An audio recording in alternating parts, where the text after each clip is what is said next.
ಏನು ಬಿಜೆಪಿ ಅವ್ರಿಗೇನು ಅಗತ್ಯನೂ ಇಲ್ಲ ಸದ್ಯಕ್ಕೆ ಅಂತ ಹೇಳಿಕ್ ಬಯಸ್ತೇನೆ. 120 ಸೀಟ್ ಇದೆ, ಮೆಜಾರಿಟಿ ಇದೆ. ಬಿಜೆಪಿ ಅವ್ರಿಗೇನಿಲ್ಲ. ಯಾರು ಯಾರ ಹತ್ರ ಹೋಗ್ತಾ ಇದ್ದಾರೆ ಅಂತ ನೀವೇ ಗುರುತಿಸ್ತೀವಿ. ನಾವ್ಯಾಕೆ ಸ್ವೀಕರಿಸೋಣ? ನಮಗೆ ಪ್ರಶ್ನೆನೇ ಇಲ್ಲ. ಅಧಿಕಾರ ಇದ್ದಂತ ಸಂದರ್ಭದಲ್ಲಿ ಉಳಿಸ್ಕೋಬೇಕಿತ್ತು. ಸಮಯ ನಂಬ್ಕೊಂಡು ಹೋಗಿದ್ದಂತ ಸಂದರ್ಭದಲ್ಲಿ ಅವ್ರು ನಮ್ಗೆ ಒಂದು ಸಲಹೆ ಸಹಕಾರವನ್ನ ನೀಡ್ಲಿಲ್ಲ ಅನ್ನೋದಕ್ಕೋಸ್ಕರ ನಾವು ಬಂದಿರೋದು. ತಾವೆಲ್ಲ ಕೇಳಿಸ್ಕೊಂಡಿದ್ದೀರಿ, ಬಾಂಬೆ ಕಳ್ಳ ಅದು ಇದು ಎಲ್ಲ ಚಪ್ಪಲ್ನೇ ಓಡಿಸ್ಕೊಳ್ಳೋದು, ಕೊಡ್ಲು ಮಚ್ಚಿಲೆಲ್ಲ ನಮ್ಮ ಇದಕ್ಕೆ ಕಾರ್ಯಕರ್ತರಿಗೆಲ್ಲ ಹೊಡೆದಿರೋದು.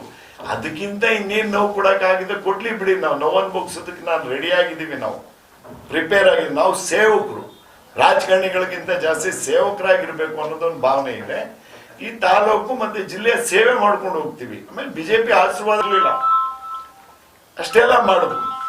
ಇದಕ್ಕಿಂತ ಇನ್ನು ಹೆಚ್ಚಿನ ರೀತಿ ಏನ್ ಮಾಡಕ್ ಸಾಧ್ಯ ನೋಡ.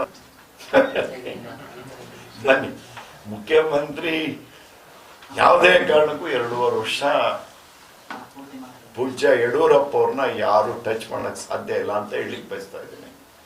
ಅದು ಇವ್ರೇನಾದ್ರೂ ಯೋಚನೆ ಮಾಡ್ತಾ ಇದ್ರು, ಭ್ರಮೆ ಖಾಲಿ ಅಲ್ಲಿ ಇಲ್ಲಿ ಇದ್ದಾರಲ್ಲ ನಮ್ಮ ಮಂಡ್ಯ ಜಿಲ್ಲೆ 4-6 ಜನ ಶಾಸಕರುಗಳಿಗೆ ಹೇಳಿರೋದು ನನಗೂ ಕೇಳಿ ಬಂದಿದೆ.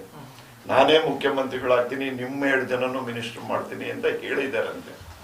ಅದು ನನ್ನ ಕಿವಿಗೆ ಬಿದ್ದಿದೆ. ಒಳ್ಳೇದು.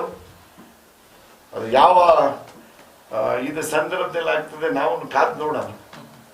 ನಾವೇನು ತಡಿಲಿಕ್ಕೆ ಸಾಧ್ಯ ಇಲ್ವಲ್ಲ. ನಾನು ಕೇಳಿಸ್ಕೊಂಡಿದ್ದೀನಿ, ವಾಯ ಕೇಳಿಸ್ಕೊಂಡಿದ್ದೀನಿ, ಡೈರೆಕ್ಟಾಗಿ ಕೇಳಿಸ್ಕೊಂಡಿಲ್ಲ. ನಾನೇ ಮುಖ್ಯಮಂತ್ರಿ ಆಗ್ತಾ ಇದ್ದೀನಿ, ನಿಮ್ಮಿಬ್ಬರಿಗೆ ನಾನು ಸಚಿವ ಸ್ಥಾನವನ್ನು ನೀಡ್ತೀನಿ ಅಂತನೂ ಯಾರಿಗೂ ಹೇಳಿದ್ದಾರೆ ಅಂತೇಳಿ ವಾಯ ಕೇಳಿಸ್ಕೊಂಡ್ಬಂದಿರೋ. ಆಗ್ಲಿ ಬಿಡಿ, ಆ ಭ್ರಮೆ ಅಂತ ಅದನ್ನ ಅವ್ರು ತಿಳ್ಕೊಂಡಿಲ್ಲ ಇನ್ನೂ ಅನ್ನೋದು ಕಾಣುತ್ತೆ.